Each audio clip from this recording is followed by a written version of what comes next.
Bismillahirrahmanirrahim. Assalamualaikum warahmatullahi wabarakatuh. Innal hamdalillah nahmaduhu wa nasta'inu wa nastaghfiruh wa na'udzu billahi min shururi anfusina wa sayyiati a'malina. May yahdihillahu fala mudilla lahu wa may yudlil fala hadiya lahu. Asyhadu an la ilaha illallah wahdahu la syarika lahu wa asyhadu anna Muhammadan abduhu wa rasuluhu la nabiyya ba'dah. Amma ba'd fa inna astaqal hadits kitabullah wa khairul hadi hadi Muhammadin sallallahu alaihi wasallam wa syarrul umuri muhdatsatuha wa kullu muhdatsatin bid'ah wa kullu bid'atin dhalalah wa kullu dhalalatin finnar. Kaum muslimin, para pemirsa dan pendengar Roja TV dan Radio Roja yang dimuliakan Allah Subhanahu wa taala, semoga Allah Subhanahu wa taala senantiasa menjaga kita semua dalam kebaikan, memberkahi waktu, amal, dan ilmu kita. Tak lupa pula di hari yang penuh berkah ini, kita memperbanyak ungkapan salawat dan salam buat Nabi kita Muhammad SAW. Semua kita menjadi umat beliau yang istiqamah di dalam menjalankan sunnah beliau, mempelajarinya, mengamalkannya, serta mengajarkannya. Pemirsa dan pendengar rahmati Allah Subhanahu wa taala, pembahasan kita akan melanjutkan dari pembahasan kita sebelumnya, yaitu tentang kelanjutan perkembangan dakwah Islam setelah jatuhnya kekuasaan Bani Abbasiyah di Baghdad. Kemudian telah kita jelaskan setelah itu bangkit lagi, yaitu kekuasaan Bani Abbasiyah yang bangkit di Qahirah, di Mesir. Ya. Pertama khalifahnya adalah yaitu Al-Mustansir billah. Namun setahun tidak berapa lama Mustansir billah meninggal, yaitu pada tahun 660 Hijriah. Ibnu Katsir menjelaskan dalam kitab beliau Bidayah wa Nihayah. Di awal tahun, yaitu tanggal 3 Muharram, kata beliau, Khalifah Al-Mustansir billah itu dibunuh atau terbunuh oleh pasukan dari Tatar ketika beliau kembali dari Qahirah menuju Baghdad, ya, ke Irak. Taib. Nah, ya, kemudian setelah Al-Mustansir billah meninggal, nah, Ibnu Katsir menjelaskan pada tahun yang sama tentang baiatnya setelah itu adalah Al-Hakim bi Amrillah Al-Abbasi, masih keturunan dari Bani Abbasiyah yang melanjutkan kekuasaan khalifahan. Walaupun setelah penyerangan bangsa Tatar kepada kekuasaan Bani Abbasiyah, pusat kekuasaan Bani Abbasiyah di Baghdad tahun 656 Hijriah, sempat kekosongan kekuasaan kekhalifahan selama 3 tahun. Lalu pada tahun 659 sampai 600 ya 60 awal Muharram diangkat kembali khalifah dari keturunan Bani Abbasiyah juga di Qahirah. Namun pemerintahnya tidak lama, hanya setahun lebih, ya, atau tidak hampir setahun lah, ya. Maka dilanjutkan oleh keturunan Bani Abbasiyah yang berikutnya. Ya, ini yang dijelaskan oleh Ibnu Katsir di dalam Bidayah wa Nihayah, dan juga diringkas oleh Imam Suyuti dan kitab Tarikh Khulafa. Jadi beliau menyebutkan nasabnya Al-Hakim bi Amrillah ini disebutkan oleh Suyuti adalah Al-Hakim bi Amrillah Abul Abbas Ahmad bin Abi Ali Al-Hasan bin Abi Bakar Ibn Al-Hasan Ibn Ali Al-Qubbi, ya, Ibn Al-Khalifah Al-Mustarsyid billah Ibn Al-Mustadhhir billah. Jadi memang garis keturunannya jauh di atas, ya, bapaknya, kakek-kakeknya menjadi khalifah. Tapi dia adalah garis keturunannya dari khilafah Bani Abbasiyah, yaitu kakeknya yang memerintah adalah Al-Mustarsyid billah bin Al-Mustadhhir billah. Nah, disebutkan oleh Imam Suyuti, kana ikhtafa waqta akhri Baghdad wa najah. Jadi maksudnya kana ikhtafa waqta ukhidha Baghdad wa najah. Dan dia waktu kejatuhan Baghdad dia bersembunyi dan selamat dari pembunuhan. Nah, ini yang disebutkan oleh Imam Suyuti, yang kekuasaannya dari tahun 661 sampai 701, ya. 39 atau 40 tahun ya, 40 tahun beliau berkuasa. Dari 661 sampai 701. Baik. Ibnu Katsir menjelaskan pada tanggal 27 Rabiul Akhir, ya, masuklah Khalifah Abul Abbas. Ini namanya Abul Abbas, Hakim bi Amrillah, Ahmad bin Amir bin Ali Al-Qubbi, Ibn Al-Amir, Ali Ibn Amir, Abi Bakar Ibn Al-Imam Al-Mushtarsid Billah, Ibn Al-Mustadhir Billah, Abil Abbas, Ahmad min Biladi Syarqi. Jadi di arah timur beliau, dari arah ya Baghdad, dari Irak. Wa suhbahtuhu jama'atun min ru'usi tilkal bilad. Jadi beliau datang ke apa namanya? Ke Qahira atau ke beliau datang ke Qahira dengan dikawal atau dengan rombongan yang cukup besar dari tokoh-tokoh senior dari daerah tersebut, ya. Waqad syahida al-waq'a suhbat al-muntasir. Jadi dia juga hadir saat pertempuran Al-Mustansir Billah. Kemudian waharaba huwa fi jama'atin minal ma'raka fasalima. Maka ketika terjadinya peperangan antara Al-Mustansir Billah dengan pasukan Tatar bangsa Mongol, ya, beliau sempat menyelamatkan diri. Nah, maka tak kala dia kembali ke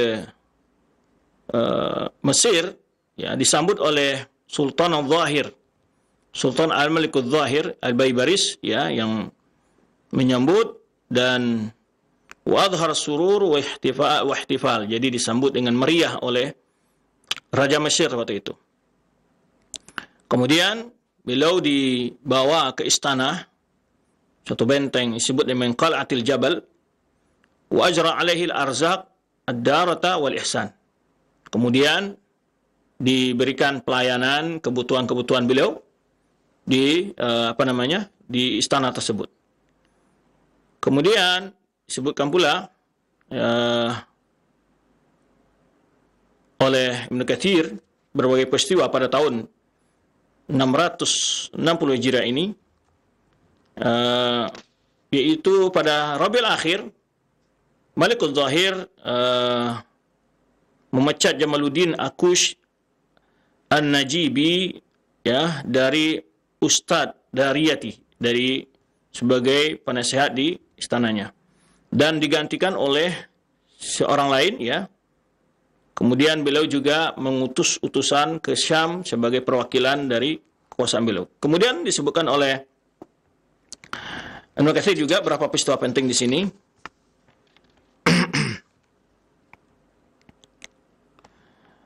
Pada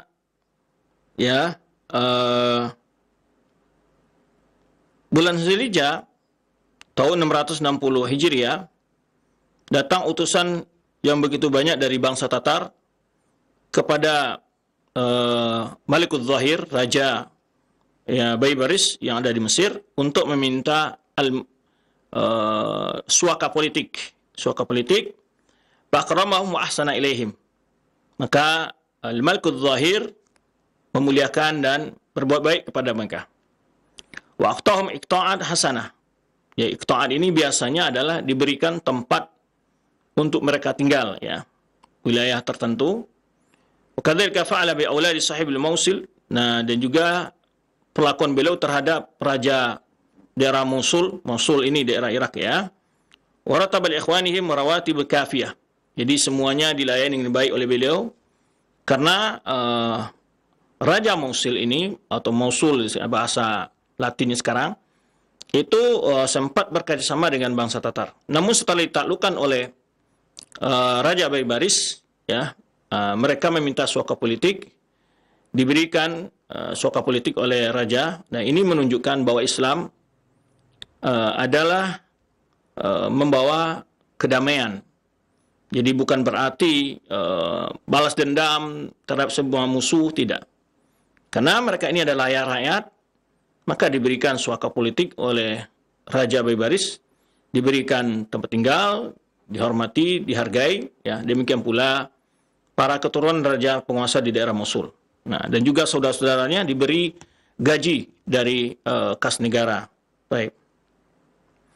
Kemudian pada tahun ini juga kata Ibnu Katsir, Holakokan mengutus tentaranya berjumlah 10.000. Lalu mereka mengepung kota Mosul atau Mosul ya.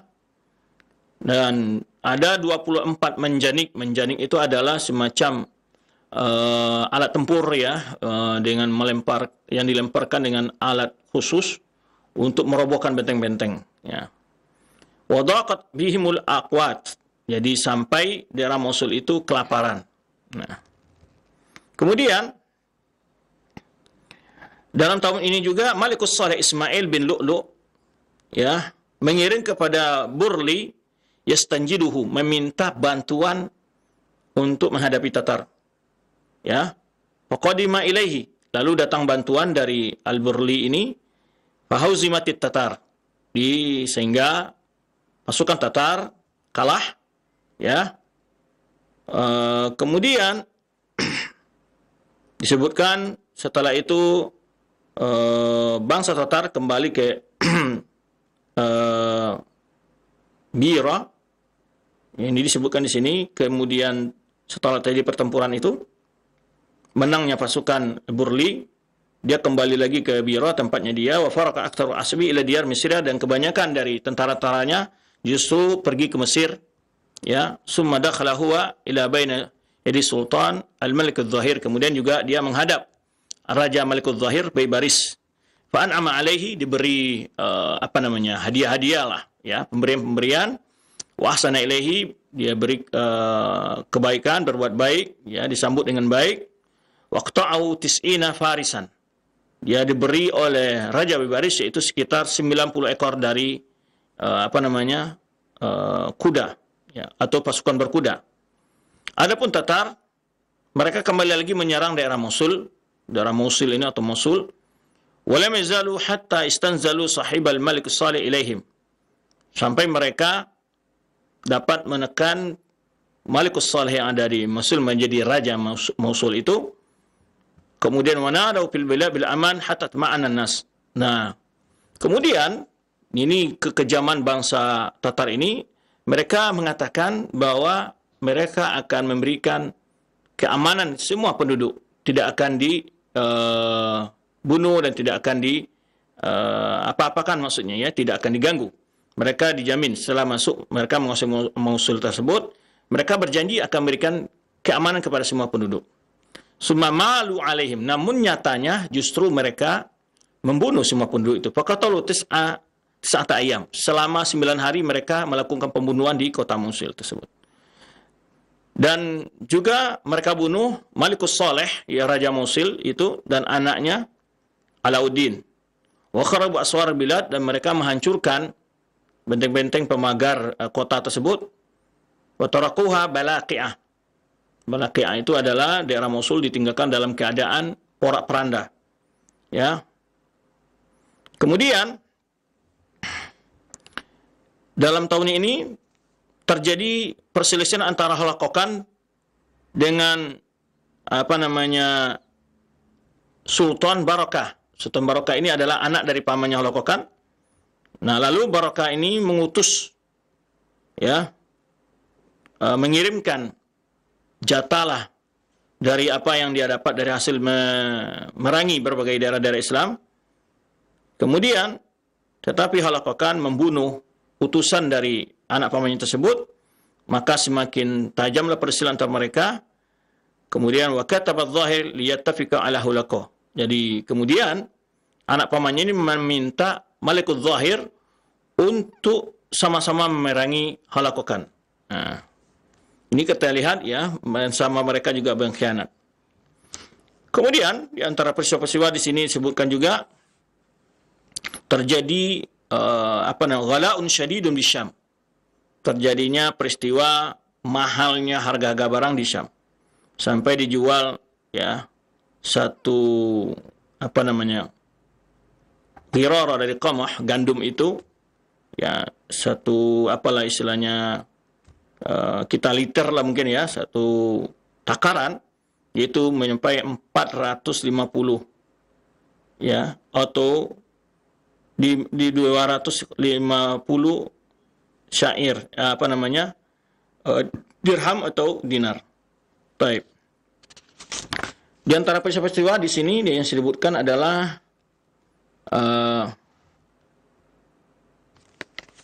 oleh Ibnu Katsir pada pertengahan Sya'ban tahun 660 tersebut, ya,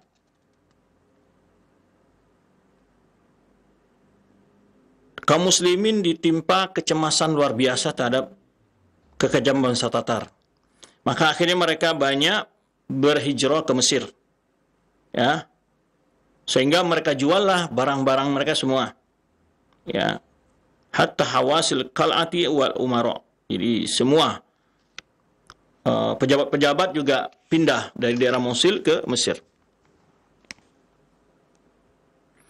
Kemudian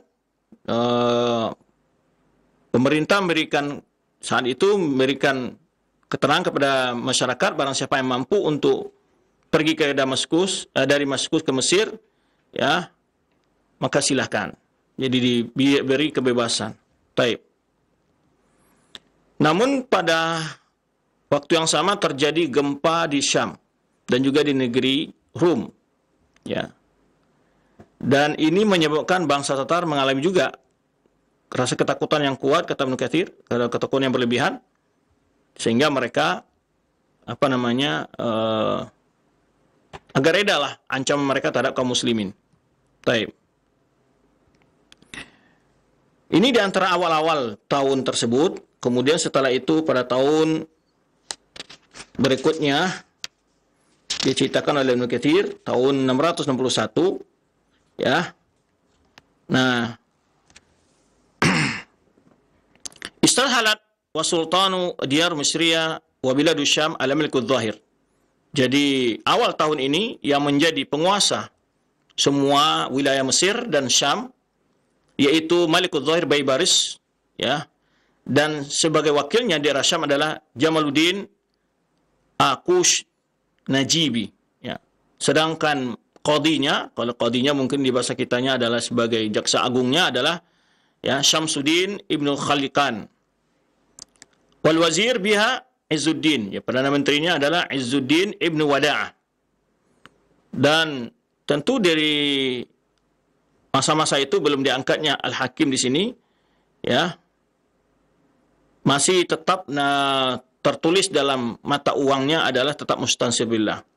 Nah, setelah itu Ibnu Katsir pada tahun 661 ini, Ibnu Katsir menceritakan penjelasan tentang kekuasaan hakim bi amrillah Abul Abbas Ahmad bin Amir yang tadi kita sebutkan garisan keturusannya.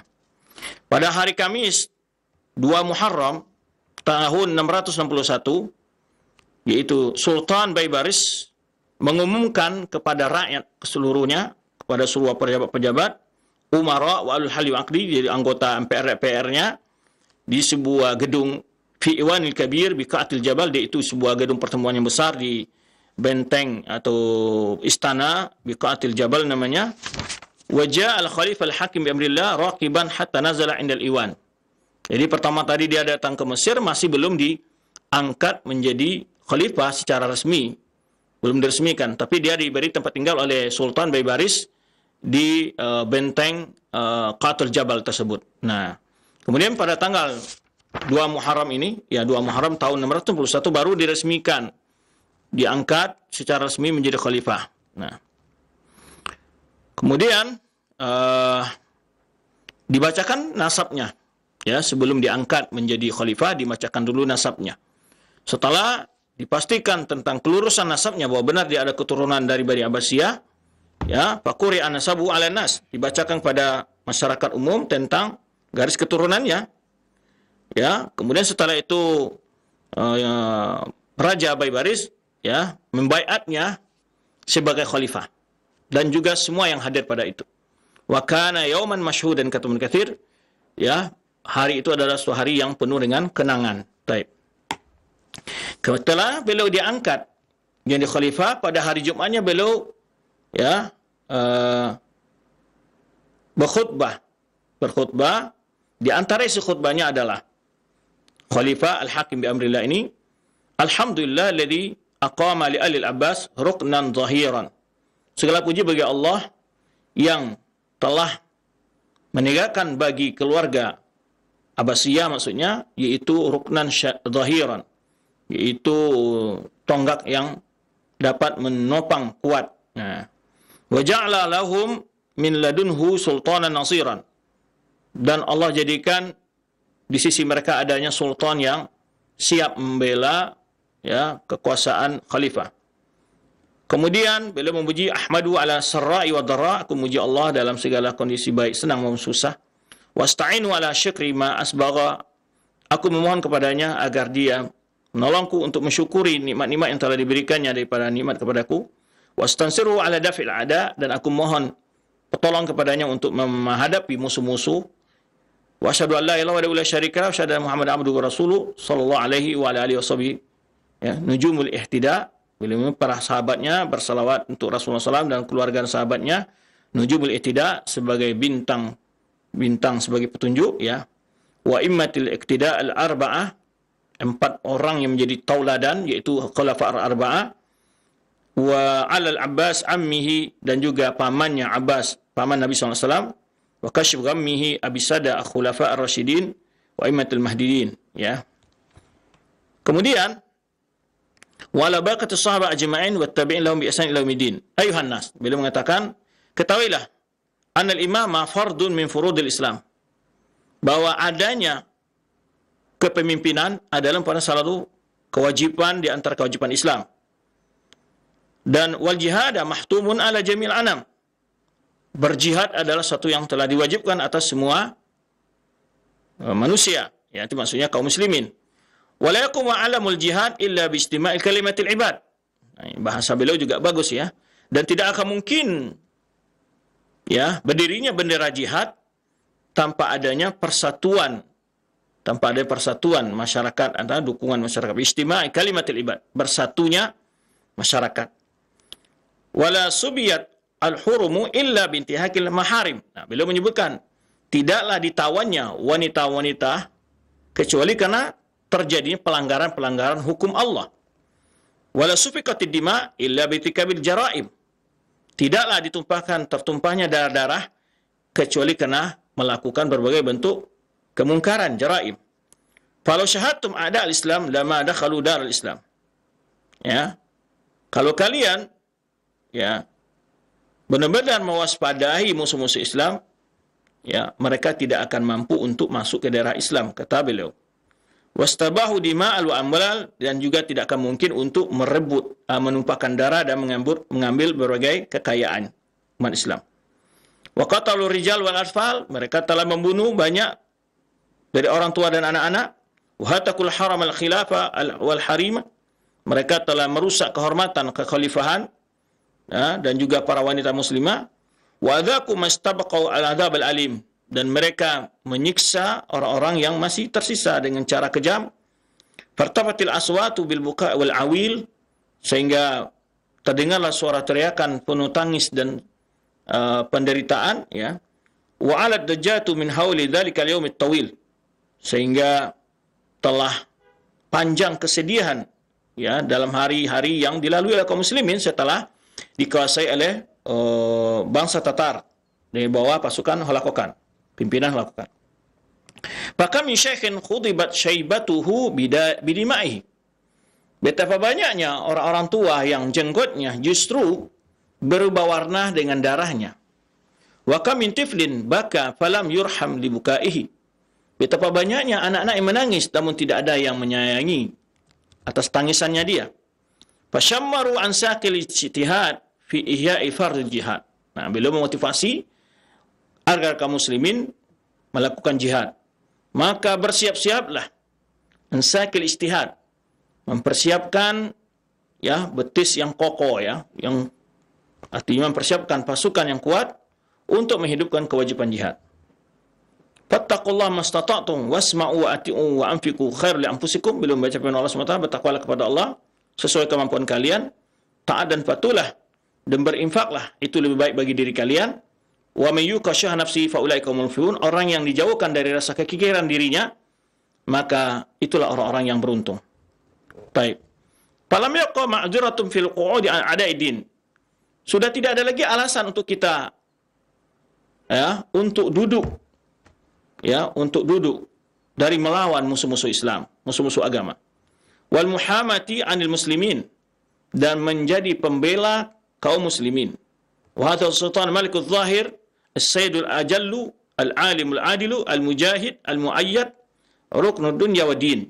Beliau memuji Raja Baybaris, ini adalah Raja Sultan Az-Zahir, sebagai tokoh yang agung, yang berilmu, yang adil, yang seorang mujahid, yang dibantu oleh Allah Subhanahu wa taala ruknud dunya wa din, untuk menegakkan urusan agama dan urusan dunianya.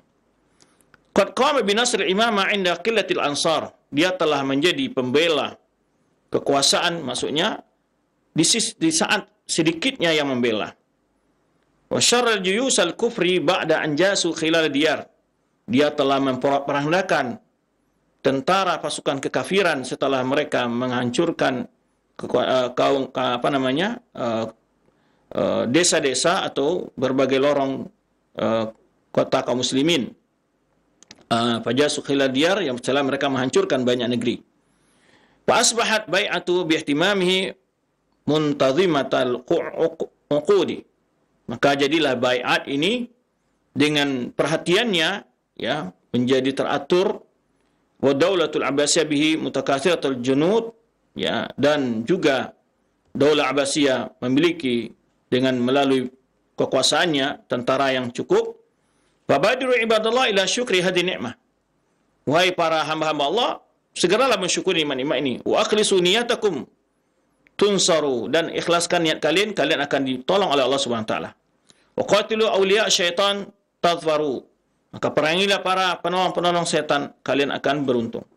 Wala yurawi'annakum ma jara. Jangan hal yang terjadi membuat kalian menjadi gentar atau takut. Wal farharbu sijalun wal aqibatul muttaqin. Perperangan itu adalah sijal, saling bergantian yang menang dan kalah. Tetapi kemenangan yang hakiki, wal aqibatu, yang terakhir adalah milik orang-orang bertakwa, kata beliau. Wadaru yaumani. Masa itu hanya dua hari saja. Masa itu hanya 2 hari saja. Wal ajrul mu'minin, dan pahala bagi orang beriman, baik hidup maupun meninggal mereka dalam jihad. Jamallahu alal huda amrakum.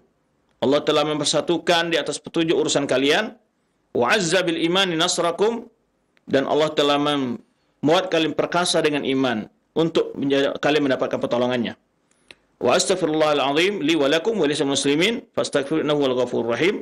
Summa khataba thaniya wa nazala fa shalla. Nah, ini kita menyebutkan setelah itu khutbah kedua beliau menjadi imam salat. Baik.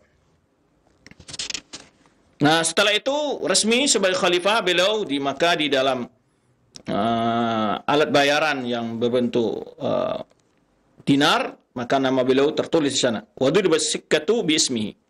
Jadi baru bahwa pembayaran dengan nama beliau tercatat di situ. Fa khutiba lahu bi jami' Dimashq, lalu mulailah di masjid-masjid bawa khutbah mengatakan namakan khalifah dengan mendoakan khalifah. Yaitu pada tanggal 16 Muharram pada tahun 661. Ini khalifah yang ke-39 dari khalifah Bani Abbasiyah, kata Ibnu Katsir. Dan belum menjabat khalifah dari Bani Abbas, yang mana orang tua dan kakeknya tidak khalifah. Jadi orang tua kakeknya tidak khalifah. Orang tua dan kakek jauh di atas dari baru dia keturunan khalifah. Maka orang tua kakeknya tidak khalifah. Setelah Safa wal Mansur, tidak selain ini. Adapun faman man laisa waliduhu khalifatan fakasir. Adapun yang orang tuanya tidak khalifah itu banyak yang menjabat di Bani Abbas. Di antara seperti Al-Musta'in, Ahmad bin Muhammad bin Mu'tasim, Al-Mu'tadid bin Talha bin Mutawakkil. Talha bapaknya tidak Mu'tadid, anak Talha tidak khalifah, tapi Mutawakkil khalifah. Wa Qadir bin Ishaq bin Muqtadir. Qadir juga berkuasa, tapi bapaknya Ishaq tidak berkuasa. Dan kakeknya menjadi khalifah, Al-Muqtadir. Wal Muqtadi bin Zakhira bin Qaim bi amrillah. Nah, ini contoh-contoh yang disebutkan Ibnu Katsir tentang kondisi khilafah Bani Abbasiyah yang menjadi pejabat sebagai khalifah.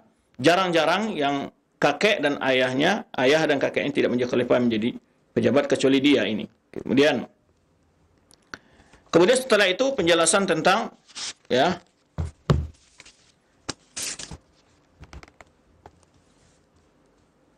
penyerangan, yaitu pengembalian wilayah Karak, suatu daerah namanya Karak, yaitu di mana pejabat daerah ini bekerja sama dengan bangsa Tatar.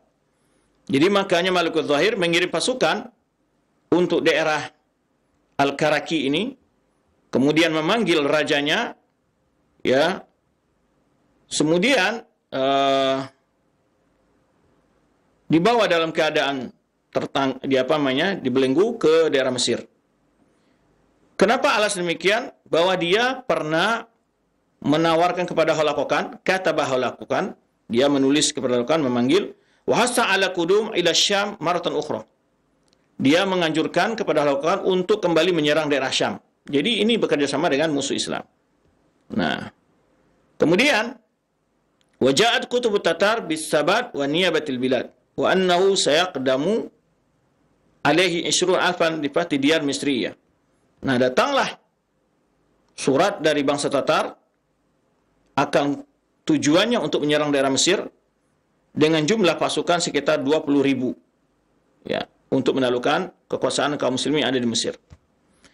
Kemudian ketika itulah Sultan meminta fatwa para fuqaha tentang bagaimana dia mauqifnya, bagaimana dia bersikap terhadap Raja Al-Karak ini yang dia bekerja sama dengan bangsa Tatar, ya, untuk menghancurkan wilayah Islam. Kemudian para fuqaha memberikan fatwa untuk ditangkap dan memberikan hukum mati. Nah, hal ini juga disampaikan oleh seorang ulama, Ibnu Khalikan, ya. Waktu kestada'u dia panggil ke Mesir, ya, untuk bertanya-tanya ini, dan juga ditanya kepada Jama'ati Umara, para pejabat-pejabat. Kemudian setelah itu pada tanggal 13 Jumadil Ula, ya, dia berangkat dan dapat menaklukkan kota Karki tersebut, ya, dan kemudian dia kembali ke Mesir setelah itu dalam keadaan membawa kemenangan. Taib.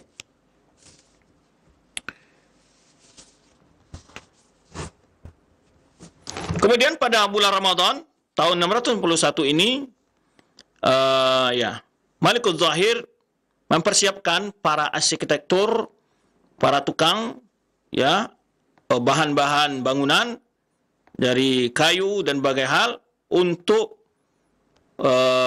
melakukan rehabilitasi Masjid Rasulullah SAW.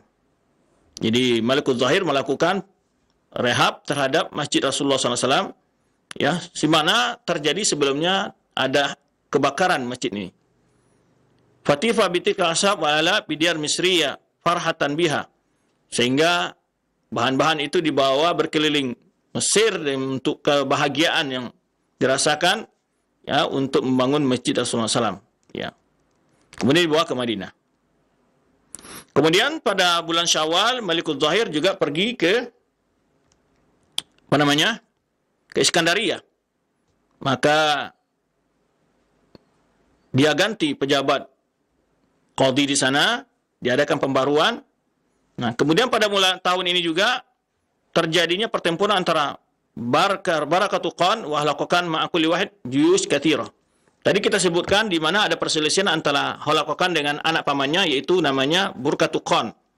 Ya, nah masing-masing punya pasukan yang besar. Maka mereka saling bertempur. Faqtatalu fauzima Holakokan hazimatan fazi'ah. Namun kalah dalam pertempuran itu adalah Holakokan. Dan terburu banyak pasukannya, dan bahkan ada yang tenggelam, ya. Dan kemudian Holakokan lari, ya, dengan sedikit pengawal yang mengawalnya. Nah, tak kala Burkatu Khan melihat banyaknya terbunuh dari pasukan Mongol Tatar ini, ya, ya'izu alayya an yuqtal Mongol ba'dhum ba'd. Dia mengatakan sungguh sangat menyedihkan terjadinya, ya, pembunuhan antara sama bangsa Mongol. Tetapi bagaimana caranya, kata dia, wa kaifal hila, ya, siapa yang bisa merubah kebiasaan Genghis Khan ini, kata beliau. Summa agharaba ta'ala bilad Konstantin, kemudian dia lanjutkan untuk menyerang daerah Konstantinia, ya, kemudian juga daerah-daerah lainnya. Nah, ini sekilas tentang kejadian yang disebutkan Ibnu Katsir di awal-awal kekuasaan Al-Hakim bi amrillah. Taib. Kemudian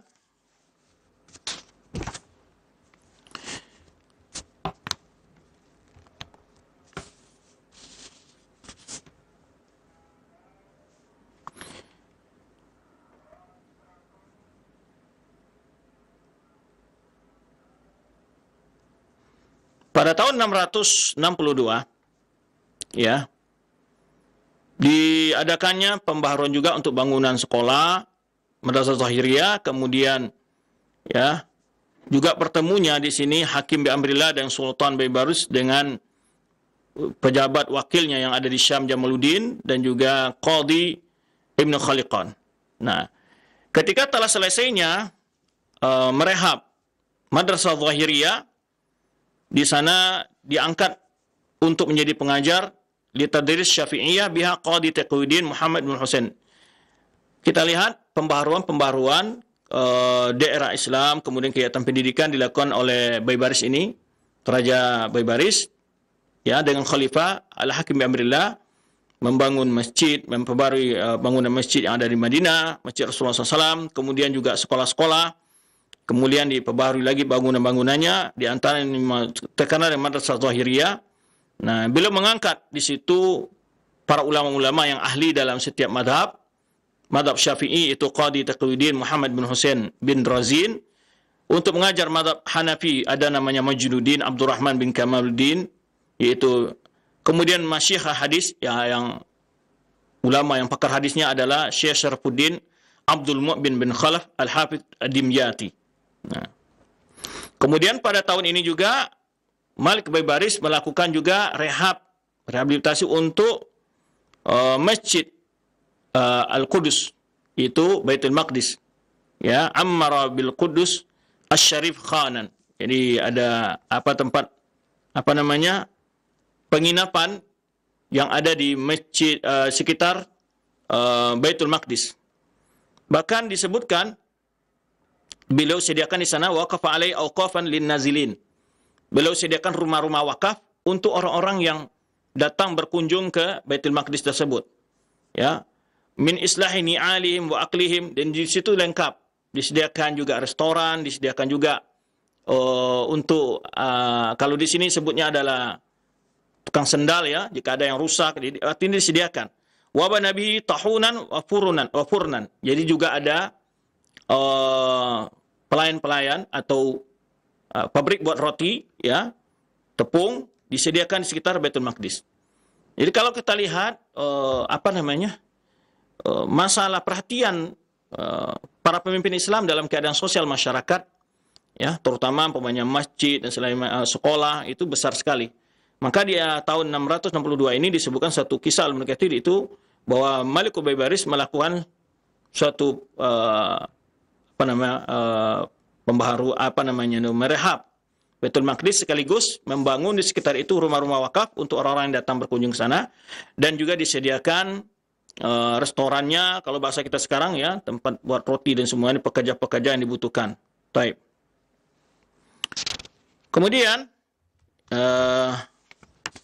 disebutkan juga, ya,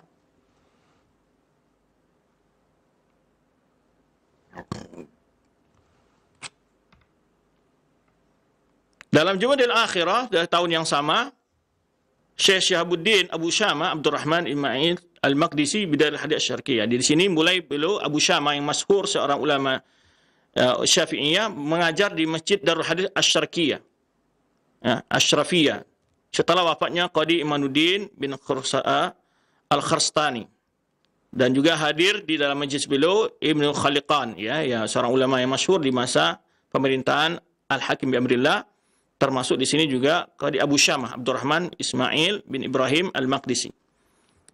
Baik, kemudian kisah-kisah terpenting di sini adalah disebutkan oleh Ibnu Katsir, kita pada tahun, suatu kisah disebutkan Ibnu Katsir di sini adalah pada tahun 662 Hijriah, yaitu istahdara Malik Hulakokan Malik Tatar Az-Zayyana Al-Hafidhi.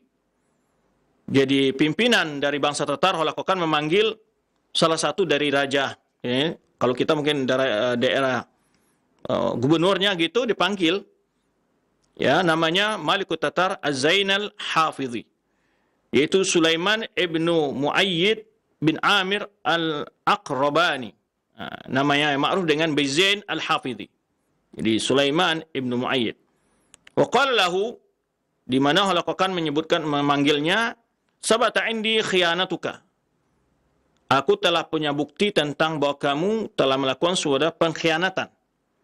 Qad kana hadzal muqtarru lamma qadima Tatar ma'ahu lakukan di Dimashq ghairaha mala'al muslimin. Nah, Ibnu Katsir menjelaskan, ini balasan terhadap perbuatannya, yang mana dialah yang memprovokasi bangsa Tatar untuk menyerang Damaskus, ya kota Damaskus, ya, wa kana qad hadza muqtar, ya, dia adalah orang yang senang ketika bangsa Tatar menyerang kota Damaskus. Dan dia termasuk yang mala'a 'alal muslimin wa adahum. Dia termasuk yang memberikan informasi-informasi dan bekerja sama dengan Halakokan untuk menghancurkan kaum muslimin. Nah, wadalla ala auratihim, dan juga memberi informasi-informasi kekuatan mereka, di mana benteng-benteng mereka, ya. Hatta salatahumullah alaihi bi anwa'il uqubat wal masulat. Nah, di sini Ibnu Katsir menyebutkan lalu Allah balas perbuatannya itu. Pengkhianatannya di terhadap kaum muslimin dibalas oleh Allah Subhanahu wa taala. Lalu Ibnu Katsir menyebutkan firman Allah Subhanahu wa taala, wa kadzalika nuwalli ba'dadh-dhalimin ba'dhan. Demikian kami, ya, angkat sebagian orang zalim di atas yang zalim lainnya. Ibnu Katsir menyebutkan wa fil jumlah. Apa hikmah dari ayat ini? Man a'ana zaliman sullita alaihi. Orang yang membantu orang berbuat zalim, justru orang zalim itu akan membuat dia memberi hukum kepada dia sendiri. Ibrah. Wa kadzalika nuwalli ba'dadh-dhalimin ba'dhan bima kanu yaksibun. Ini surah Al-An'am ayat 129. Ibrah luar biasa di sini adalah bila pemimpin yang zalim didukung oleh orang yang zalim juga, ya, maka dia akan menerima akibat pendukungannya itu sendiri. Sebenarnya kisah disebut ini adalah yaitu Zain al-Hafidhi ini, yang dia bekerja sama dengan bangsa Tatar untuk menghancurkan kaum muslimin di Damaskus. Dan bahkan memberikan informasi-informasi, ya, tentu dia agar dia tetap pada kekuasaannya, ya, demi untuk dia tetap jadi raja, biar Tatar tidak mengganggu kekuasaannya dia, dan dia diberikan kesempatan untuk berkuasa seterusnya. Maka dia membantu bangsa Tatar untuk menyerang kota Damaskus dan memberikan informasi. Nah, pelajarannya di sini kata Ibnu Katsir adalah wafil jumlah man a'ana zaliman sulita alaih. Orang yang membantu orang yang zalim, ya, maka efeknya dia akan menanggung sendiri dari perbuatannya. Fa innallaha yantaqim minadh zalim bidzalim. Karena Allah Subhanahu wa taala menghukum orang zalim dengan orang zalim juga. Nah, ini suatu ibrah yang memang sering dibahas oleh para ulama. Ketika adanya pemimpin-pemimpin yang zalim, ya, yang perlu dikoreksi bukan hanya penguasa saja, tapi dilihat lagi masyarakatnya gimana.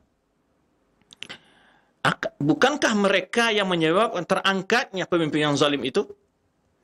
Lalu kezalimannya, ya mereka rasakan sendiri. Efek dari bekerja sama dengan orang zalim tadi, setelah dia berkuasa, efek kezalimannya mereka sendiri mengalami dan merasakan. Fa innallaha yantaqim bidzalim, fa innallaha yantaqim minadh-dhalim bidzalim. Karena Allah akan membalas kezalimin orang yang berbuat zalim dengan cara mengangkat orang zalim lain untuk menzalimi dia. Summa yantaqim minadh-dhalimin jami'an. Dengan cara begitulah Allah membalas, ya, dendam perbuatan kezaliman setiap orang-orang yang berbuat zalim. Jadi orang zalim dihancurkan oleh orang zalim juga. Dan kisah ini banyak sekali dikupas oleh Syaikhul Islam Taimiyah dalam kitab beliau bantahan terhadap, yaitu Minhajus Sunnah Nabawiyah. Beliau perlihatkan banyak sejarah, setiap orang memperlakukan penguasa dengan cara zalim, dia akan dianggap penguasa yang zalim juga untuk menghancurkannya. Sebaliknya orang-orang yang bekerja sama dengan orang yang zalim, justru kezaliman orang yang zalim itu jatuh kepada dia sendiri. Nah, Jadi ingat kata-kata di sini yang sangat bagus, fa innallaha yantakim minadh zalim bidh-dhalim. Wa kadzalika nuwalli ba'dadh dhalim ba'dhan bima kanu yaksibun. Kadang-kadang kita mengeluh dengan kezaliman yang ada para penguasa.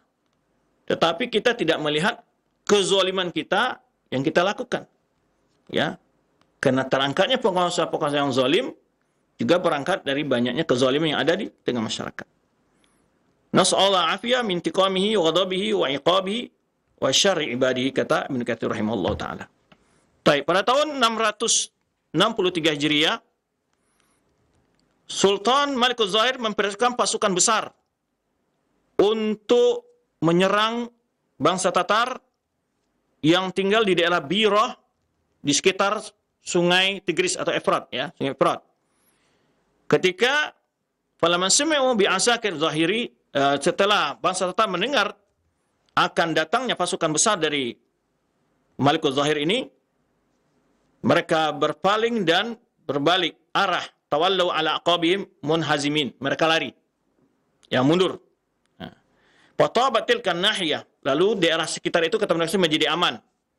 Ya, wa aminat tilkal muamalah, ya, menjadi aman daerah tersebut dari kekejaman bangsa Tatar.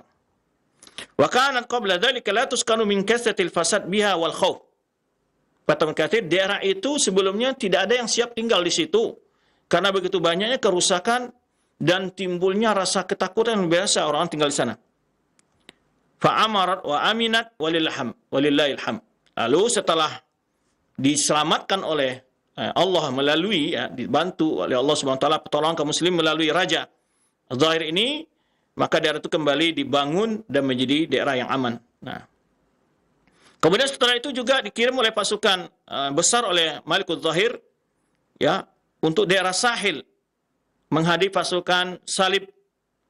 Maka di sana ditaklukkanlah kota Kaisaria dalam 3 jam saja pada hari Kamis, tanggal 8 Jumadil Ula tahun 663 Hijriah, ya. Kemudian beliau dapat menguasai daerah tersebut dengan mudah, ya.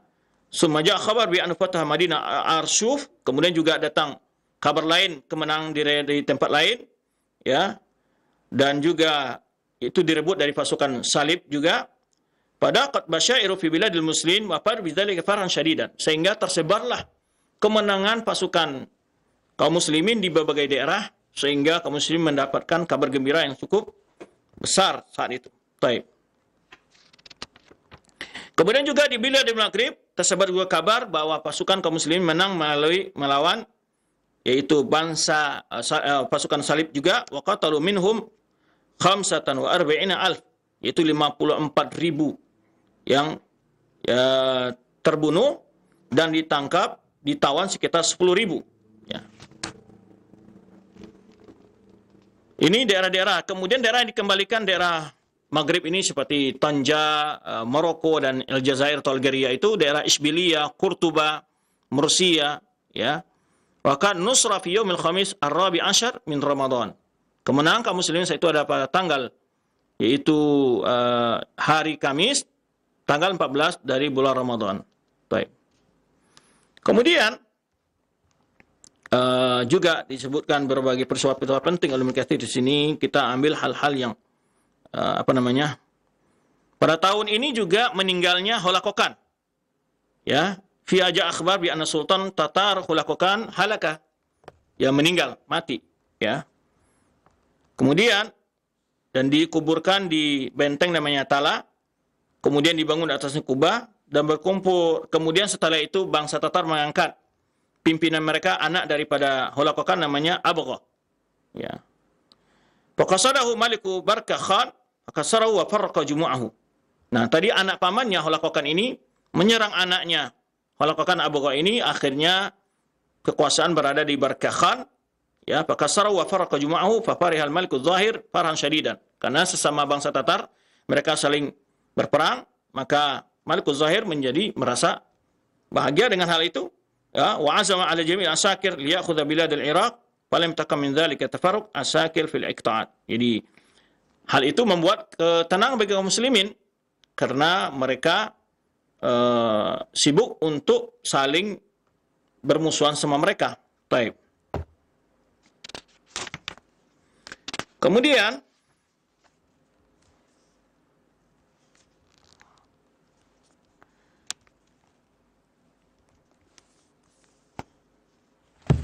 berapa peristiwa lainnya disebutkan oleh Ibnu Katsir.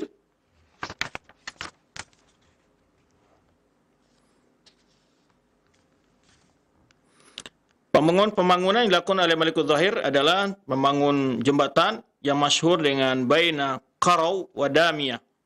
Ini yaitu satu daerah yang dibangun oleh Malikul Zahir. Nah, kemudian juga disebutkan di sini ya.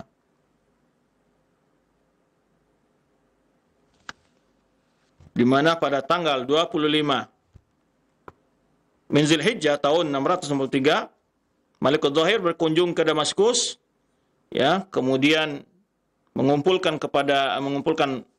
orang-orang terkemuka di sana dan disambut dengan sangat meriah, wa kana yauman mashhudan. Kemudian setelah itu beliau kembali lagi ke Mesir, ya. Dan setelah beliau menang dalam beberapa pertempuran. Nah, ada kisah di sini, sumasara ila dia Mesir wa ayyada mansuran dalam keadaan membawa kemenangan. Kemudian talaba sahibu sis ayyufada waladahu min sultan. Jadi karena ditangkapnya salah seorang anak dari penguasa dari daerah Sis, itu Sis daerah namanya Suez atau Sis di sini. Kemudian dia meminta untuk ditebus, ya. Kata Malikul Zahir, la nufadi illa bi asirin lana inda Tatar. Jadi kata beliau, kami tidak mau ditebus kecuali dengan tawanan-tawanan kaum muslimin yang ada di bangsa Tatar. Yaitu namanya Syungkurul Ashkur, ya. Ini nama orang yang diminta tebuskan di situ. Kemudian maka Raja Sis ini pergi ke bangsa Tatar untuk memohon agar dilepaskannya seseorang yang namanya Syungkur ini dan untuk sebagai tebusan dari anaknya. Pada tahun 664 ini, 664 ya, meninggalnya Kholaqokan, disebutkan sedikit biografinya oleh Ibnu Katsir di sini. Malikut Tatar bin Malik Tatar disebut sini Kholaqokan ini anak dari bin Tuliqan bin Jinkiz Khan, ya. Wa huwa walidu mulukihim. Dia adalah orang tua dari raja-raja bangsa Tatar. Orang-orang umum menyebutnya Khulawun, ya, atau Qalaun. Atau mislu Qalaun. Dan dia adalah seorang raja yang jabbaran anidan. Raja yang bengis, yang kasar. Qatala minal muslimin syarkan wa gharban ma la yu'lamu adaduhum atau ma la ya'lamu adadahum illa alladhi khalaqahum. Di mana jumlah kaum muslimin yang telah dihabisi, dibunuh oleh dia baik di timur dan barat, kata Ibnu Katsir, tidak tahu berapa jumlahnya kecuali Allah yang tahu berapa jumlah mereka.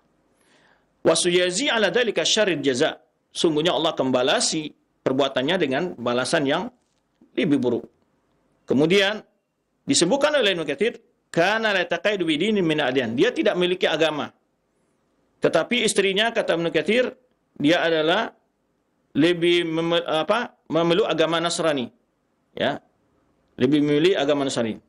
Kemudian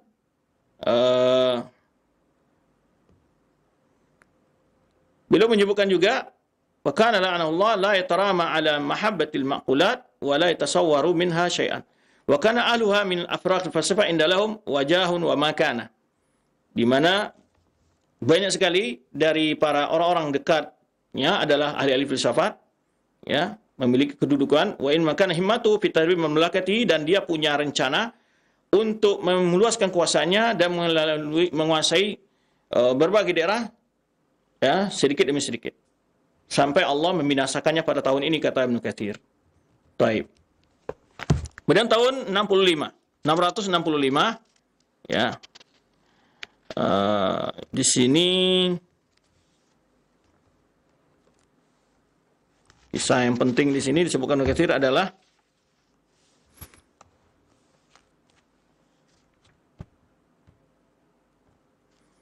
kisahkan suatu kisah ini orang yang berolok-olok dengan siwak.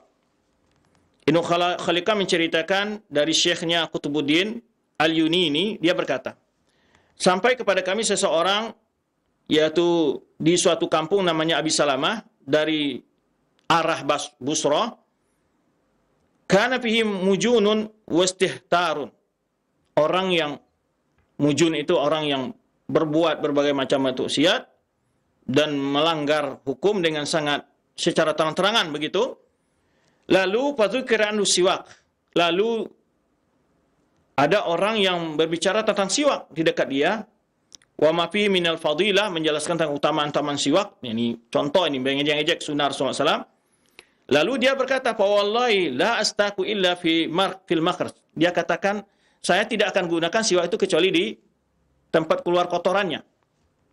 Tempat keluar kotorannya. Dia ketika orang mendengar seseorang menjelaskan tentang keutamaan siwak, lalu dia katakan, saya akan gunakan untuk membersihkan kotoran yang keluar dari duburnya, gitu ya.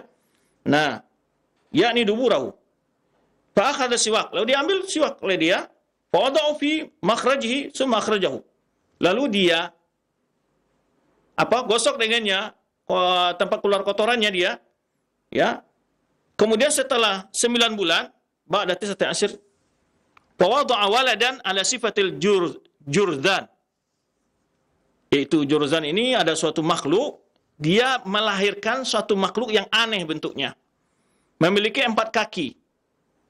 Dan kepalanya seperti kepala ikan. Jadi orang yang mengejek siwak tadi, setelah dia lakukan perbuatannya tadi, meletakkan siwak di tempat keluar kotorannya dia, kemudian 9 bulan setelah itu dia melahirkan seekor makhluk yang aneh. Yang memiliki 4 kaki, kepalanya seperti ikan. Nah, kemudian ekornya seperti arnab, seperti kelinci. Kemudian wala mawdu'u sahha dzalikal hayawan. Setelah dia melahirkan, keluar itu hewan tadi dari dari tempat kotorannya, melahirkan dia, berteriak 3 kali, ya. Lalu anak perempuan laki-laki tersebut, ya, memukul kepala hewan yang keluar dari orang tadi. Kemudian wala mada'ahu sadzalika hayawan, kemudian setelah itu mati makhluk yang keluar dari orang tadi itu, yang dilahirkan melalui duburnya dia. Kemudian orang itu hidup 2 hari setelah itu, dan pada hari ketiga meninggal. Wa kana yaqul, dan dia mengatakan, binatang ini qatalani wa qata'a am'ani. Binatang ini telah membunuhku, yaitu dia telah merobek-robek perutku di dalam. Wa qad syahada dzalika jama'atun min ahli tilka nahiyah. Kata Ibnu Khaliqan, itu disaksikan oleh banyak orang di daerah tersebut. Dan juga termasuk khutbah dzalikal makan. Para ulama-ulama, khutbah ini adalah yang berkhutbah, ya, yang berkhutbah biasanya di hari Jumat di masjid-masjid, itu imam masjid lah. Wa mimman ra'a dzalika hayawan hayyan qabla yamut. Sebagian mereka ada melihat binatang itu sebelum mati, ya. Dan sebagian ada melihat binatang itu setelah mati. Jadi ini iqab, pelajaran bagi setiap orang yang mencoba mengolok-olok sunnah Rasulullah SAW. Hari ini kita mendapati banyak sekali kaum muslimin yang tanpa rasa ada malu mengejek-ejek, ya, ajaran sunnah Rasulullah SAW, baik itu jenggot maupun lain sebagainya, ya, celana cingkrang dan sebagainya. Maka Allah akan hinakan orang-orang yang melakukan hal seperti itu. Baik.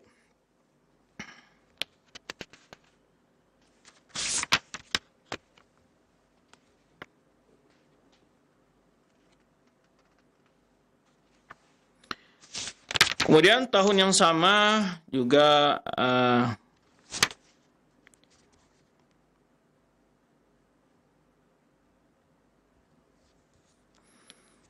dikisahkan pada tahun 665 itu kembali diperbaiki masjid di Al-Azhar yang dibangun oleh Daulah Fatimiyah yang sudah ditinggalkan sebelumnya, ya, pada tanggal 12 Rabiul Awal tahun 665 itu Malikul Zahir meresmikan salat Jumat di Al-Azhar, ya.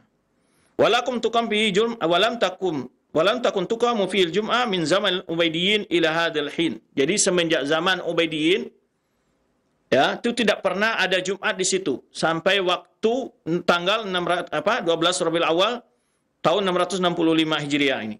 Belum pernah dilakukan semenjak masa kekuasaan Ubaidiyyin itu Fatimiyah. Kemudian tak kalah hakim, ya, falamma bana al-hakim jami'ahu hawwal jum'ah minhu ilaihi. Ya, tak kalah dibangun oleh khalifah, ya, dipindahkan salat Jumat di masjid tersebut, wa tarakal azhar la Jumat. Kemudian sebelumnya dibangun satu masjid lain, wa tarakal azhar la Jumat fi. Setelah itu ditinggalkanlah azhar, tidak ada Jumat di sana. Fasara fi hukmi buqatil baqiyatil masajid wa sya'si halihi. Jadi lama masanya tidak ada digunakan masjid tersebut menjadi masjid yang apa namanya istilahnya seperti hal masjid-masjid yang lain, kata mereka, yaitu dalam keadaan sangat tidak terawat. Wa taghayyarat ahwaluhu fa amara sultan bi imarati. Lalu disuruh oleh Sultan Baybaris untuk membangun dan masjid tersebut. Wa amara bi imarati Jami' Husainiyah, juga Masjid Husainiyah, itu dekat Azhar juga itu. Kemudian sempurna pembangunnya tahun 667, ya, sebenarnya yang tadi akan dijelaskan ke tamu. Kalau kita lihat, yaitu Malikul Zahir ini banyak sekali melakukan pembangunan, ya, termasuk tadi bagaimana terutama Masjid Nabawi di Madinah, kemudian Baitul Maqdis, kemudian juga membangun masjid, kembali merehab masjid yang ada di Universitas Al-Azhar, yang soal itu dibangun oleh bangsa Fatimiyah atau kaum Fatimiyah.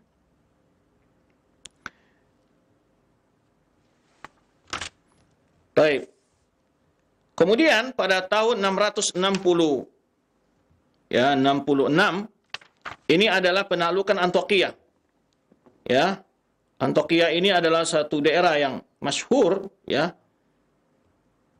Hiya Madinatu 'azimah kathsul khair, yaitu Madinah yang besar, memiliki banyak sekali aset, apa namanya itu, kekayaan. Yuqal inna daura suwariha 12 milan, yaitu panjang dari pagarnya sekitar 12 mil. Ya, wa ada burujiyah mi'ata wa sittuna wa salasuna burujan. Aburjan, disebutkan di sini jumlah daripada apa namanya itu tiang-tiang yaitu sekitar 136. Ya, banyak ini. Wa adadu syurafatiha 24,000 syarfa. Jadi syurfa itu adalah tempat-tempat untuk apa namanya, sebagai tempat untuk istirahat itu sekitar 1024, ya, 1024 syurfa. Ini dibentuk bagaimana perhatian dari Malikul Zahir terhadap daerah Antioquia ini. Nah, kemudian fakana nuzulu 'alaiha fi mustahil syahr Ramadan, yaitu awal datangnya Malikul Zahir ke sini pada bulan Ramadan. Kemudian masyarakat datang menyambutnya. Wa syaratu syurutan 'alaihim lahu. Kemudian mereka ingin memberikan syarat kepada beliau, ya, wasama ala hisariya fataha. Jadi masyarakatnya meminta untuk tidak ditaklukkan dengan cara diperangi. Kemudian setelah itu diberikan rasa aman kepada masyarakat oleh beliau.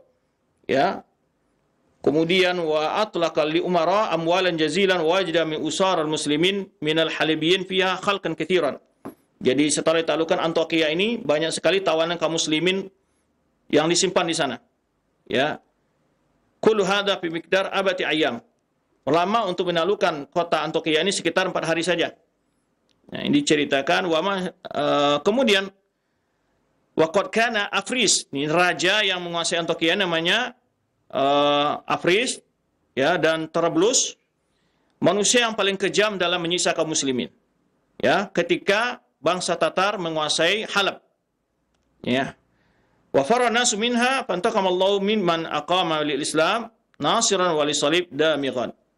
Nah, lalu manusia banyak lari ketika bangsa Tatar menguasai daerah tersebut, lalu Allah membalas dengan menegaknya Islam disebut di daerah tersebut sebagai kemenangan bagi umat muslim.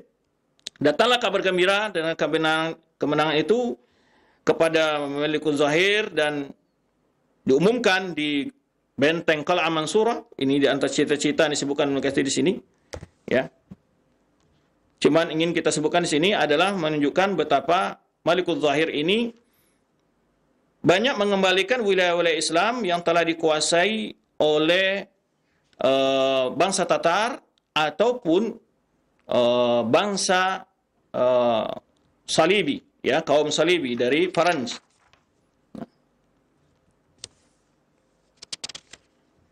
Kemudian di sini ada bahasan fikih dibahas dalam kasus sedikit, bagaimana kalau wilayah sebelumnya adalah wilayah kaum muslimin lalu dikuasai oleh bangsa kafir, kemudian bangsa kafir itu Islam, kemudian wilayah itu kembali kepada umat Islam, apakah wilayah harta kaum muslimin itu kembali kepada kaum muslimin sebelumnya ataukah tetap dimiliki oleh orang kafir yang menguasai daerah tersebut yang telah masuk Islam?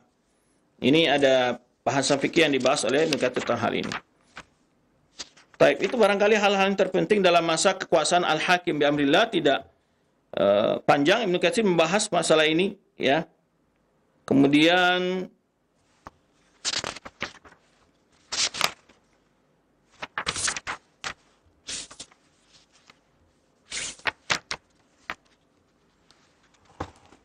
terakhir, ya, disebutkan oleh Imam Suyuti pada tahun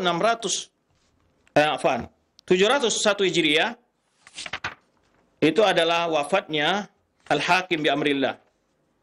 Pada tahun 701 Hijriah wafatlah Hakim bi amrillah pada malam Jumat tanggal 18 Jumadal Ula, ya. Dia disalatkan di waktu asar, ya, di suatu bisukil khail, itu di sebuah benteng di namanya Sukul Khail, tempatnya pasar kuda, gitu ya. Kemudian hadar janazatu rijalun dula wal a'yan kulluhum musyah, yang mana menyolatkan hadir dengan mengantar jenazahnya orang-orang terkemuka dari pejabat-pejabat negara dan juga pejabat kerajaan dan juga orang-orang penting. Dan kemudian dikuburkan dengan biqurbi Sayyidah Nafisa, ya, adalah orang yang pertama mandufina minhum hunak, orang pertama dikubur di sana.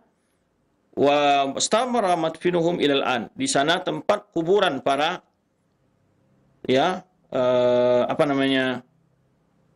para tokoh-tokoh, ya, pejabat-pejabat yang ada di Qahirah. Wa kana ahdu bi khilafah li waladihi, kemudian dia menyerahkan jabatan khilafahnya kepada anaknya sebelum dia wafat, yaitu Abi Rabi Sulaiman, yang nanti akan dibahas pada tahun 701 sampai 740. Anaknya Abu Rabi bin Hakim bi amrillah yang berkuasa digelarkan al-mustaqbi billah. Baik, karena waktu membatasi, hanya itu yang dapat kita ambil dari faedah-faedah dalam masa kekuasaan Khalifah Al-Hakim bi amrillah, yang mana pusat kekuasaannya berada di Qahirah, tidak di Baghdad. Jadi kalau yang di Baghdad hanya sampai pada tahun 656 Hijriah. Kemudian sekarang sudah khalifah kedua yang diangkat setelah hancurnya kekuasaan Bani Abbasiyah yang di Baghdad. Tetapi mereka tinggal di Mesir. Jadi berpindah kekuasaan dari Madinah yang sebelumnya adalah Khulafa Rasyidin, kemudian pindah ke Basrah, ke Kufah di masa Ali bin Abi Thalib, ini kekuasaan Islam. Di masa Bani Umayyah pindah ke Damaskus, Syam. Di masa Abbasiyah pindah ke Baghdad, dan Abbasiyah juga masa keduanya Abbasiyah setelah runtuhnya pada tahun 656 Hijriah pindah ke Qahirah. Baik, demikian. Wallahu a'lam bishawab. Nah, baik, syukran jazakallahu khair atas materi yang telah disampaikan oleh Al-Ustaz di kesempatan pagi hari ini. Faedah-faedah sejarah Islam telah kita simak bersama dari biografi Al-Hakam bi amrillah rahimahullahu taala. Baik, untuk selanjutnya kami buka sesi interaktif, sesi soal jawab bagi Anda para pemerhati roja sekalian yang ingin bertanya. Silahkan Anda bisa mengirimkan pertanyaan melalui nomor layanan WhatsApp. Baik, yang pertama Ustaz, ada pertanyaan.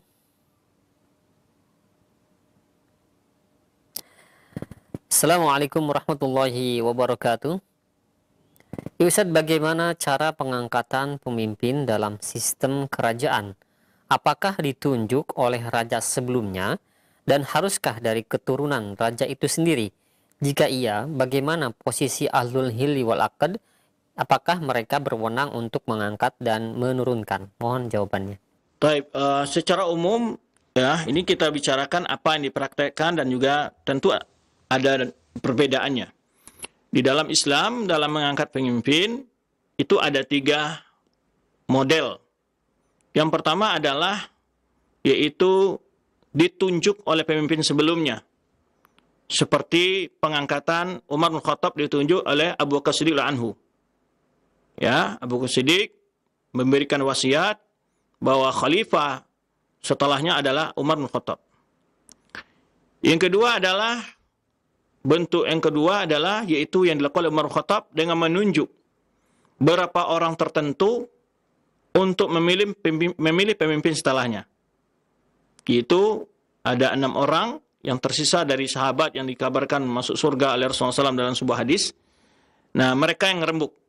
Itu yang tersisa waktu itu adalah Tolha, Zubair, Sa'ad bin Waqqas, Abdurrahman bin Auf, Utsman, Ali. Ya.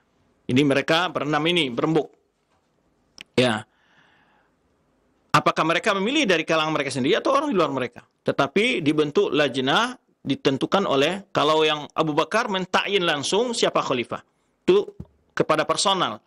Kalau Umar kepada berapa orang yang akan memilih, ya, mengangkat khalifah setelah dia. Nah, kemudian bentuk lain adalah alul halil wal aqd, dengan cara para tokoh-tokoh masyarakat berkumpul, ya, yang terkemuka di sebuah negara, umpamanya para pakar-pakar keamanan, ekonomi, semuanya mengangkat, sepakat mereka seperti kita umpamanya MPR-DPR. Tapi kalau di dalam Islam pemilihan anggota DPR itu bukan karena secara pemilu, tetapi adalah menurut kesenioran mereka dalam ilmu dan usia tentunya. Nah, mereka yang memilih pemimpin. Hal seperti ini dikiaskan banyak para ulama, itu seperti pemilihan Abu Bakar Siddiq anhu. Pemilihan Abu Bakar Siddiq anhu walaupun ada yang ulama mengatakan adalah secara isyarat khafiyah, ya, ditunjuk secara tidak langsung Rasulullah SAW dengan berapa isyarat-isyarat di waktu sakitnya Rasulullah SAW. Namun yang mengangkat beliau adalah Umar, Abdurrahman bin Auf, yang kalau salah waktu itu yang ada di Bani Saqifah, dan setelah itu baru dibaiat secara umum.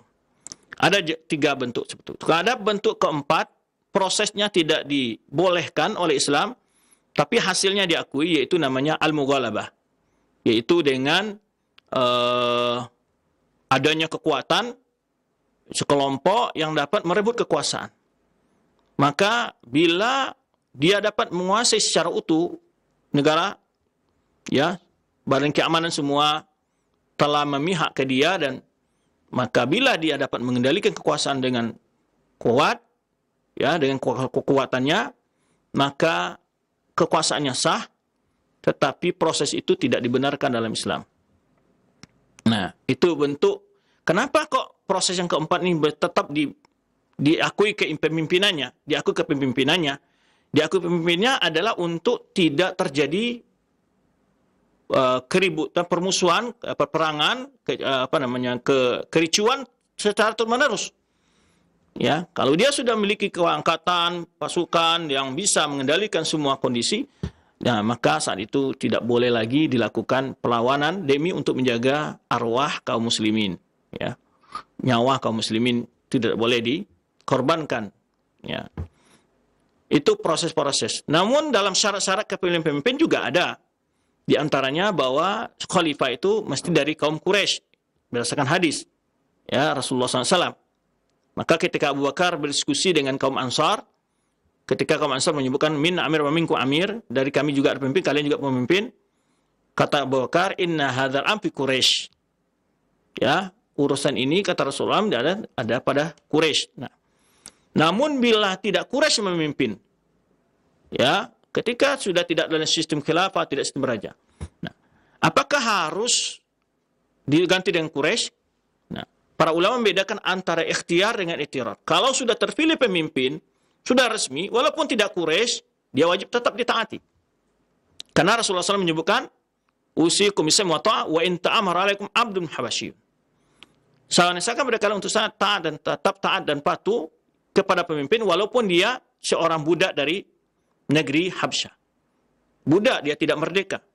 Habsyah bukan dia orang Arab, bukan Quraisy berarti.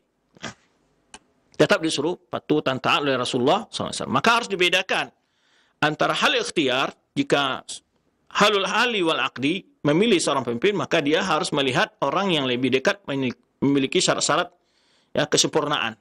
Gitu. Nah, apakah di dalam Islam praktek itu berlaku? Tetapi umumnya yang banyak setelah Bani Umayyah, Abbasiyah, itu adalah menjadi pemimpin tetap dari keturunan-keturunan mereka. Ya. Tetapi di Bani Abbasiyah, di Bani Umayyah, Umar bin Abdul Aziz, ya, itu adalah tidak keturunan secara garis keturunan, dia bukan dari Bani Umayyah. Walaupun istrinya adalah keturunan Bani Umayyah. Nah, ini juga ada praktek demikian ketika terpilih, ya, itu adalah bisa ditentukan oleh raja sebelumnya. Nah, tidak mesti harus keturunan mereka. Maka di dalam, kalau kita lihat di Bani Umayyah itu banyak praktek-praktek yang tidak ya, walaupun di antara pertukaran-pertukaran ada yang anak dan bapak dan anak menjadi penguasa. Tetapi umpamanya anak Marwan, Abdul Malik bin Marwan, itu anak-anaknya yang banyak, berapa, ada 4 orang gitu. Setelah itu ada berapa orang lagi berpindah, setelah Umar bin Aziz baru berpindah lagi kepada keturunan Bani Umayyah. Tapi tidak mutlak dia harus kepada anaknya. Ya. Maka Sulaiman bin Abdul Malik itu adalah sangat, di suatu jasanya yang besar adalah dia memilih Umar bin Aziz untuk menjadi penggantinya. Tidak anaknya dipilih oleh dia. Nah, ini menunjukkan bahwa juga tidak mesti hal itu. Tapi Islam tidak mengharuskan demikian. Bagi Islam adalah bagaimana yang menjadi pemimpin itu adalah orang-orang yang memiliki kemampuan saja. Memiliki kemampuan, ya, yang walaupun bukan dari bangsa Arab kalau dia sudah, bukan dari bangsa Quraisy kalau dia sudah berkuasa. Tapi kalau dalam pemilihan yang keadaan ikhtiar, ya, memilih dengan musyawarah, kalau ada yang Quraisy yang mampu, ya, maka dia lebih utamakan kalau dia mampu untuk memiliki kemampuan untuk memimpin. Nah, dalam prakteknya Khilafah Abbasiyah, di akhir Khilafah Abbasiyah, itu khalifah itu hanya sebagai lambang pemersatu kaum muslimin saja. Tetapi yang banyak memegang kekuasaan masalah politik dan ekonominya, pemerintahan dijalankan oleh sultan. Seperti kita lihat di masa yang kedua ini, yang kekuasaan ini adalah Raja Bebaris ini, dia yang lebih dominan mengendalikan berbagai suasana politik, perperangan, ekonomi, ya. Tapi dia tetap yang mengakui bahwa dia adalah khalifah adalah lebih tinggi dari dia. Maka khalifah diberikan kedudukan sebagai jabatan, ya, lambang, tapi tidak terlalu banyak ikut campur. Itu di akhir-akhir Bani Abbasiyah banyak seperti itu. Tidak terlalu banyak dia menguasai berbagai hal dalam perpolitikan.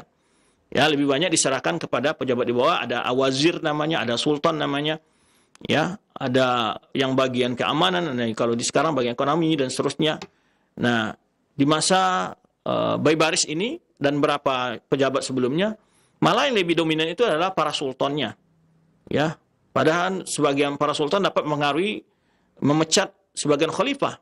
Nah, ini pengaruh daripada kekuatan sultan terhadap angkatan perang dan segala macamnya. Jadi begitu dalam Islam. Ya, Islam mengutamakan kedamaian. Makanya kalau seorang sudah berkuasa, walaupun ketika dia menggunakan kekerasan untuk mendapat kekuasaan itu, maka sudah wajib ditaati. Kalau dia sudah menggalikan semua wilayah, maka tidak boleh dilakukan lagi perlawanan karena akan berbuntut tidak adanya putus daripada bentuk kekacauan yang terjadi dalam sebuah negeri. Itu wallahu a'lam bishawab. Nah, baik, syukran jazakallahu khairan atas jawaban Ustaz. Demikian untuk yang bertanya. Dan selanjutnya ada pertanyaan kembali, tidak sebutkan nama dan tempatnya. Ya Ustaz, apakah benar Kaisar Romawi Nakfur atau Nikoporos kedua Pokas yang memerangi kaum muslimin pada pertengahan abad ke-4 Hijriah ini berasal dari keluarga muslim dan waktu kecilnya juga muslim? Saya baca hal ini di buku Al-Bidayah wan Nihayah. Mohon jawabannya tentang kaisar ini, apakah yang dia lakukan kepada kaum muslimin? Baik, untuk saat ini Ana nggak ingat ya pembahasan ini, karena udah lama kita bahas kalau nggak salah tentang kaisar ini. Tetapi nanti akan ada bahasan juga di antara keturunan Holocaust juga ada yang masuk Islam sebenarnya. Ya, adapun dari bangsa Romawi mungkin ada, tetapi yang masuk Islam, kemudian bagaimana dia menjalin hubungan dengan antara khilafah dengan kekuasaan dia, wallahu alam. Ana saat ini tidak ingat lagi, pembahasannya udah lama dibahas. Kalau 4 Hijriah, sekarang kita sudah masuk ke abad 8 Hijriah, ke-7 Hijriah, wallahu alam. Mungkin nanti bisa ditanyakan kembali di kesempatan yang akan datang. Baik, untuk selanjutnya silahkan satu kesempatan di layanan telepon kami tunggu. Nah, halo, silahkan. Halo, Assalamualaikum. Waalaikumsalam warahmatullahi wabarakatuh. Dengan siapa di mana? Dengan Erwin Pak Erwin di Padang Simpon. Nah, silakan Pak Erwin. Ya, saya mau bertanya, serangan bangsa Tatar yang bertubi-tubi ke wilayah Islam, itu tujuan mereka apa? Apakah mereka mempunyai tujuan hanya merusak negara Islam, menjarah kekayaannya, atau mereka memang sangat benci dengan umat Islam yang ada di negara Islam tersebut? Tolong diberikan pencerahannya, Ustaz. Terima kasih. Jazakumullah khairan. Iya, baik. Terima kasih banyak Pak Erwin. Nah, silakan Ustaz. Baik, memang Ibnu Katsir menyebutkan dan juga ahli sejarah menyebutkan tujuan mereka ini hanya sekedar untuk melampiaskan kekejamannya. Itu yang terlihat gitu. Karena kalau sungguhnya dia untuk menguasai daerah, ketika sudah menguasai daerah dia, itu daerah itu menjadi milik dia dan dia angkat gubernur sendiri atau pejabat sendiri dari kalangan mereka. Tapi mereka tidak sebatas itu, tapi mereka melakukan kerusakan yang sadis ya, yang begitu sangat fatal. Semua mereka hancurkan, baik itu kekayaan ilmiah, ya, buku-buku dan bangunan-bangunan mereka hancurkan. Ya, seperti gedung-gedung atau benteng-benteng mereka hancurkan semua, ya. Dan juga orang-orang masyarakat umum yang tidak ikut dalam sebagai pasukan bertempur, mereka bunuh habis, mereka bantai itu. Nah, oleh sebab itu di sini kekejaman bangsa Tatar itu Ibnu Katsir menyebutkan mereka ini hanya latar belakang oleh rasa bengis mereka, kebencian mereka kepada Islam yang luar biasa sebenarnya. Hakikatnya ingin membumi hanguskan dan menghabiskan umat Islam. Itu hakikatnya. Kalau seandainya sekedar daerah, ya mereka selesai menguasai daerah dan pasti masyarakat di situ sudah harus dibawa tunduk kepada mereka, gitu saja. Tapi mereka juga tidak harus masuk ke dalam wilayah mereka, agama mereka tidak masakan demikian. Tapi mereka bunuh aja. Ya tidak ada nego, tidak ada apa. Jadi mereka memang sifatnya yang menonjol adalah ingin membunuh orang saja dan merusak yang ada. Itu motifnya yang ada terlihat dari mereka gitu. Karena kalau kekayaan, mereka akan rampas kekayaan begitu banyak. Bahkan kita sebutkan dalam setiap orang yang mau bergabung dengan dia dijadikan tentara semua. Jadi semua ratusan ribu tentara-tentaranya itu diarahkan ke berbagai arah dan orang tersebut ya kalau tidak mau ikut ya langsung dibunuh. Jadi kaum muslimin wilayah-wilayah yang sudah dikuasai mereka, yang laki-laki yang kekar-kekar yang siap untuk diajak perang, mereka jadikan sebagai pasukan langsung sebagai mereka langsung diajak. Jadi makanya besar pasukannya dia. Ya dapat menguasai banyak wilayah-wilayah Islam saat itu. Jadi memang motif yang terlihat disebutkan oleh Ibnu Katsir adalah ingin menghabisi umat Islam saja, tujuannya ya membunuh saja, membunuh, merusak gitu aja. Mereka juga tidak melakukan semacam pembangunan ya untuk daerah-daerah yang telah mereka kuasai ya. Mereka cuma artinya melepaskan hawa nafsunya begitu saja, bersenang-senang dengan berbagai binatang ternak yang mereka kuasai, makannya ya yang disembelih oleh mereka adalah mereka makan. Mereka menyebutkan mereka dalam menyerang itu ya mereka bawa sapi apa itu aja, onta itu mereka makan daging terus gitu. Jadi itu yang terlihat. Jadi memang motif mereka sekedar untuk ingin merusak dan menghancurkan dan membunuh. Wallahu a'lam. Nah, baik. Terima kasih atas jawabannya. Demikian untuk Bapak Erwin yang berada di Padang Sidempuan. 3 pertanyaan telah kami ajukan Ustadz dan kami mohon maaf tidak dapat melanjutkan kembali untuk sesi tanya jawab ini karena waktu yang sudah tidak memungkinkan. Dan ada ikhtitam yang dapat disampaikan untuk penutup di kesempatan pagi menjelang siang ini. Nah, silakan Ustadz.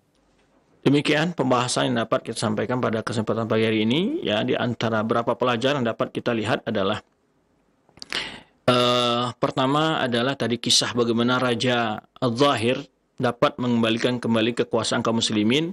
Kita lihat adalah ketika kepribadian beliau adalah seorang yang mendekat dengan kebaikan, ya, memperbaiki masjid, membangun pelayanan umum, ya. Kemudian juga beliau berbuat tidak memuliakan sebagai khalifah, beliau tidak mengasingkan, menyiksa atau tapi beliau muliakan, beliau tetap agungkan sebagai khalifah. Tapi khalifah karena kelemahan ya tidak memiliki kekuasaan, maka beliau yang mengendalikan kekuasaan secara politik untuk menghadapi kekejaman bangsa Tatar. Kemudian kisah juga penting tadi kita sebutkan adanya kisah orang yang mengolok-olok salah satu sunnah Rasulullah SAW dan beberapa Allah buktikan di dunia dia mendapatkan sebuah azab yang sangat mengerikan.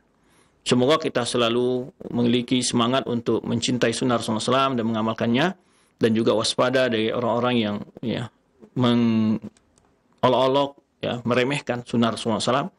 Sebetulnya banyak kisah-kisah ya dalam sejarah, maka kita ambil aja poin-poin yang mungkin bisa kita ambil faedahnya. Demikian, terima kasih. Mohon maaf jika ada kekurangan dalam penyampaian materi ini, karena memang materinya tidak tersusun rapi, karena memang kita pilih perkara-perkara yang penting dapat kita ambil faedah dari kitab Bidayah Nihayah. Walaupun di dalam Bidayah Nihayah disebutkan berbagai kisah pengangkatan ini, qadi ini dan itu, faedahnya tidak terlalu besar, maka kami tidak membahas hal-hal yang kurang berkenaan dengan keilmian umpamanya ataupun suatu motivasi. Demikian, wallahu a'lam bishawab. Subhanakallahumma wa bihamdika asyhadu an la ilaha illa anta astaghfiruka wa atubu ilaik. Wassalamualaikum warahmatullahi wabarakatuh.